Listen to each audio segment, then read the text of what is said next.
आप देख रहे हैं न्यूज एंड चैनल। आप सभी का इस्तकबाल है न्यूज एंड चैनल पर। आइए देखते हैं आज की अहम खबरें। आप आइए इधर।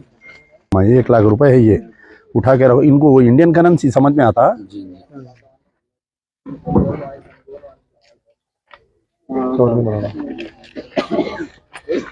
मोदी साहब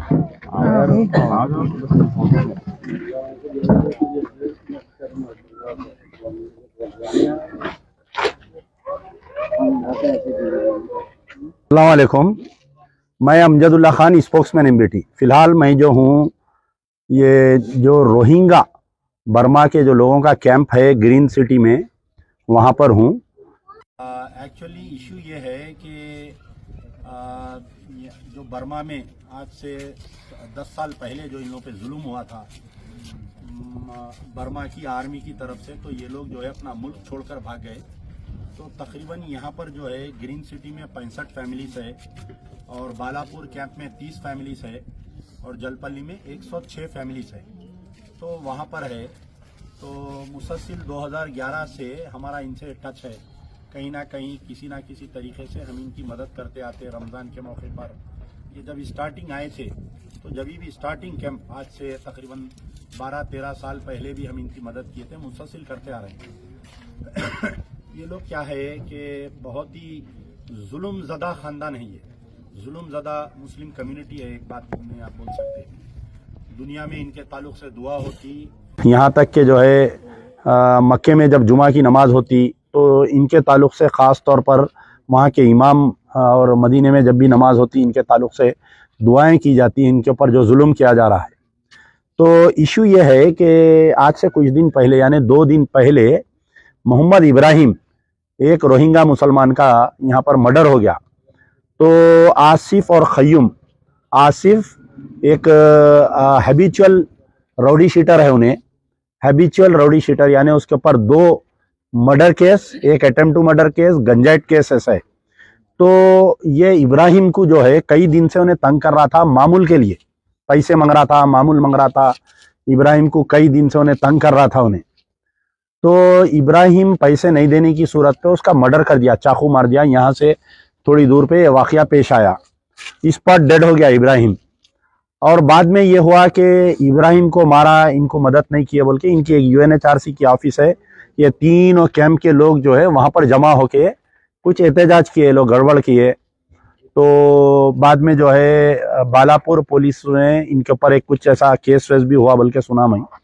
लेकिन अफसोस की बात यह है कि जो इब्राहिम का कत्ल हुआ, ये उसकी बेवा है नौशीन, उसको जो है 1.5 महीने का बच्चा है।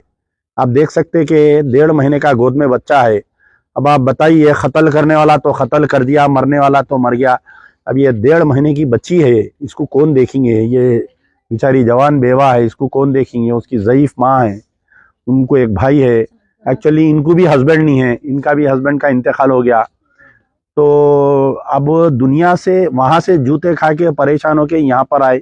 यहाँ पर भी इन लोगों पे अगर ऐसा जुल्म हो रहा बोले तो ये बहुत ही फिक्रमंद बात है, और हमारे लिए भी बहुत शर्मिंदगी की बात है। तो बहरहाल मेरी, क्योंकि अब ये बेचारी का कैसा होगा बोल के सब लोग परेशान थे, तो एक साहिब खैर जिसको अल्लाह ने हिदायत दी, वो मुझे कल फ़ोन करके बुलाकर जो है 1 लाख रुपए दिए कि आप पहुंचाओ बोलकर। तो ये अमानत जो है अल्लाह की तरफ से अमानत आई थी, मैं ये उन तक पहुंचा दिया हूं, उसकी बेवा को। और ये उनके यहाँ के कैंप के लीडर है हमारे, क्या नाम है आपका? मोहम्मद नूर। ये हमारे मोहम्मद नूर साहब की जिम्मेदारी रहेंगी कि ये पैसा मिसयूज नहीं होना, ये पूरा बेवा के ऊपर ही खर्चा होना, वो मासूम बच्चे पे खर्चा होना पैसे, इसकी कहीं हिफाजत करिए, क्योंकि ये लोग अकाउंट भी नहीं खोल सकते। तो यहाँ पर कोई एक मस्जिद के जिम्मेदार है, उनके पास ये पैसे रखेंगे बोल के इन वादा करे। और हमारे ताहिर अफ़ारी साहब इनके पड़ोसी है, मेरे बड़े भाई है, ये भी निगरानी करेंगे ताकि पैसे मिसयूज नहीं होना। तकरीबन लोग मुझे बोल रहे थे कि भाई आप पैसे दे देंगे, वहाँ पर लीडराम बहुत है, पैसे खा जाते, वो बेवा तक नहीं पहुँचते पैसे। बहरहाल कई किस्म के हो रहे थे, ऐसा कुछ नहीं होगा। तो ये एक हो गया। और दूसरा ये है कि मैं इनको, हमारे मोहम्मद, क्या नाम बोले आपका? मोहम्मद नूर साहब को ये भी बोला हूँ कि आगे चल के, क्योंकि अब ये बेवा है, अब इसका अगर कोई कफालत करना चाह रहा है, इसका हाथ पकड़ना चाह रहा है, इससे दोबारा कोई शादी करना चाह रहा है इनकी कम्युनिटी में से, यहीं जो रोहिंग्या मुस्लिम्स में से, तो मैं उनको उसको कारोबार भी लगा के दूंगा मैं, यानी महीने 2 महीने 6 महीने के बाद में, क्योंकि बच्चा अभी छोटा है। तो ये जब भी मेरे कने आएंगे वो चीज़ कि भाई ये बच्चा राज़ी हो गया इससे शादी करने के लिए, तो मैं जो है उसको भी कारोबार लगा के देने का वादा कर रहा हूँ। और मजीद अगर कोई, ये आप देखे अभी पूरा कैंप यहाँ पर क्या हालत है, ऐसे 3 कैंप है रोहिंग्या मुसलमानों के जो बर्मा से आके सेटल हो रही। रमज़ान का महीना है, अगर आप लोग मदद करना चाह रहे हैं तो आप लोग मुझे कॉल करिए, अगर मैं फ़ोन नहीं उठाया तो मैसेज करिए, मैं हमारे कोई आदमी को साथ देकर आपको कैंप तक मैं भेज सकता हूँ। तो बहरहाल अल्लाह से दुआ है कि अल्लाह ताला ये जवान बेवा को हिम्मत दे और इसकी ज़ईफ़ माँ को हिम्मत दे, क्योंकि सबसे तकलीफ़ दे जो होता है अपने जवान बेटे का जनाजा देखना उसकी माँ के लिए, और सबसे तकलीफ़ दे वो होता है कि अपने भाई, जवान भाई के जनाजे को जवान भाई खांदा देना, तो और वो भी एक पराए मुल्क, ना यहाँ पर उनकी कोई सुनने वाला है ना कोई देखने वाला है। 2 दिन से बहुत परेशान है। पुलिस की गाड़ी आती है, ये लोग घना छोड़ के भाग जा रही, इनके गाड़ियाँ भी ले लेके गए, कहते बालापुर पीएस में, मैं यहाँ से बालापुर पीएससी जा रहा हूँ मैं, तो इंशाल्लाह हम बात करेंगे, क्योंकि ये हमारे मेहमान है, हमारा जिम्मेदारी है, ये अल्लाह से भिजाए हुए मेहमान है हमारे खाने यहाँ पर।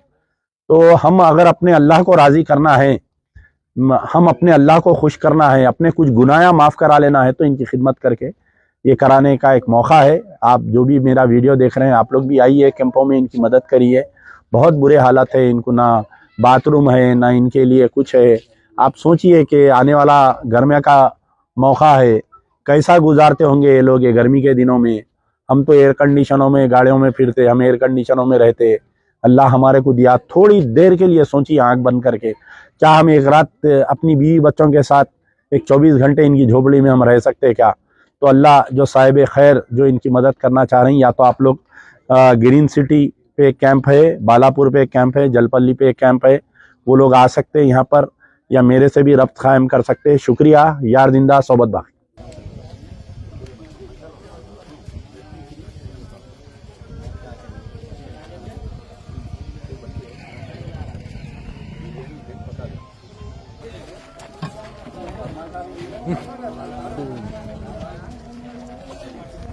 अपन धरने से बाहर